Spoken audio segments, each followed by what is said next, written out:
পেঁয়াজ কেটে ধুয়ে দিয়েছি, পাঁঠার মাংস ধোয়া হয়ে গেছে, নুন হলুদ আদা জিরে বাটাও দেওয়া হয়ে গেছে, সর্ষের তেলও দেওয়া হয়ে গেছে। এবার ঘরে পাতা টক দই এবার দিয়ে দিচ্ছি, এইটা দিয়ে আমি এবার মাখবো।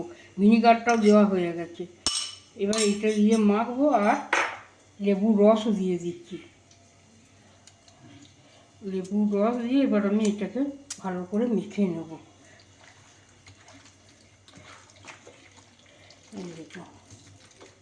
আরও পেঁয়াজ কেটে রেখে দিয়েছি, রসুনও কেটে রেখে দিয়েছি ধুয়ে, ওগুলো কড়াইয়ে তেলেতে ছেড়ে দেবো। তার সঙ্গে একটু হিং দেবো। এটা এখন মাখিয়ে এখনও ঘন্টাখানেক থাকবে। মাংসের জলটা ধোয়ার জলটা পেরিয়ে গেছে। এটা মাখিয়ে রেখে দেবো, কারণ ঘন্টাখানেক মাখানোর পরে তারপরেতে আবার করবো, তখন আপনাদেরকে আবার আমি দেখাবো।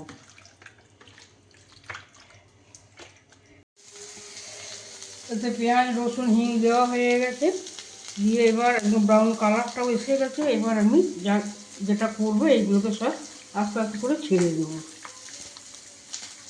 আর একটু দই ছিল দিয়ে দিয়েছি, দিয়ে বলেছে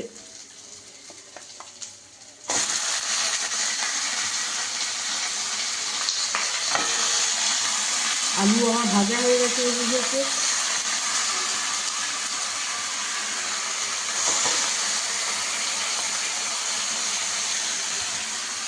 এটা পরে দেবো, একটু কষে নিই, আলুগুলো দেবো পরে, তখন এই ফ্রাইটাও দিয়ে দেবো। যখন দেখবো তেলটা ছেড়ে গেছে,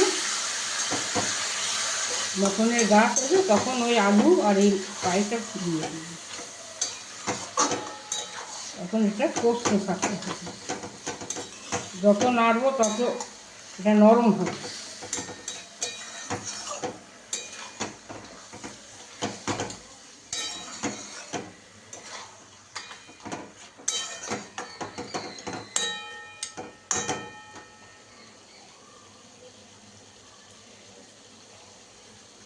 একটুখানি ইয়েটা বেরুক, তেলটা মশলাটা।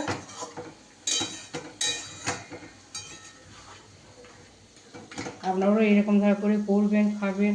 আর যারা নতুন মুখনী মুখার্জি রান্নাঘরেতে আসছে, চ্যানেলে রান্নাঘরেতে, তারা অবশ্যই যেন সাবস্ক্রাইব করবেন, করতে যেন ভুলবেন না।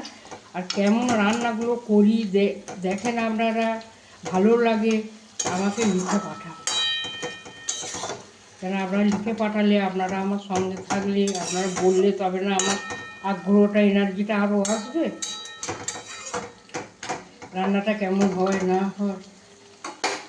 এবার আমি একটু ঢাকা দিয়ে দেবো, কেননা ও তেলটা এখন ছাড়ুক। এই যে কষা ছেড়েছে, তেল মশলা সবই ছেড়ে দিয়েছে, আলু দেওয়া হয়ে গেছে। এবার ফ্রাইটাকে দিয়ে দেবো আস্তে আস্তে করে। কালারটা কীরকম হয়েছে দেখতে মনে হচ্ছে না যে এক্ষুনি 2 পিস তুলে খায় ঝোল আর মটন। এবার এই ফ্রাইটা দিয়ে দেবো, এইটা দিয়ে আমি এবার নাড়তে থাকবো একটু, আর একটু নাড়বো, ঢাকা দেবো। তারপরে তো কষে প্রেসার কুকারে দিই, কষতে কষতেই ছেড়ে যাচ্ছে।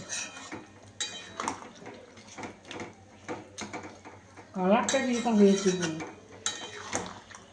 দেখি মনে হচ্ছে খায় রবিবারের বাজার গরম ভাত দিয়ে আর ফ্যানের তলাতে বসে বেশ ভালোই খাওয়া হবে।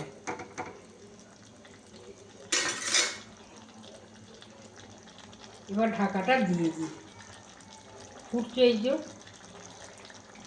একটু দুবার ফুটে উঠবে, দিয়ে কষে নেড়ে তখন আবার গরম জল করে কষা মাংসগুলোকে ঢেলে দেবো, তাড়াতাড়ি হয়ে যাবে। একটু গরম জল দিলে পরে তাড়াতাড়ি হয়ে যায়। এটা আমার শাশুড়ি মায়েদের কাছে এসে আমার শেখা। আমার কুকার থেকে ঢেলে কড়াইতে ফেলে আমি আর একটু ফুটিয়ে নিলে পরে হয় কি, এটা আরও একটু বেশ মাখো মাখো হয়, খেতেও বেশ ভালো লাগে। তারপরেতে আমি এই গরম মশলাটাকে দিয়ে দিলাম। গরম মশলা বেশি দিলে আবার আরেকজন খেতে চায় না, ওই জন্য একটু কম করেই দিলাম।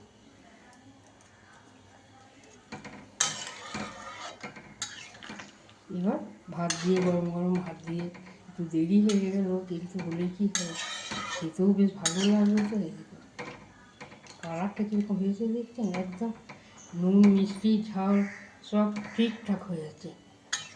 আর সিদ্ধ হয়েছে কীরকম দেখছেন, এরকম ছেড়ে যাচ্ছে। সিদ্ধ ভালো না হলে খেয়ে বেশ তৃপ্তি পাওয়া যায় না। মেটে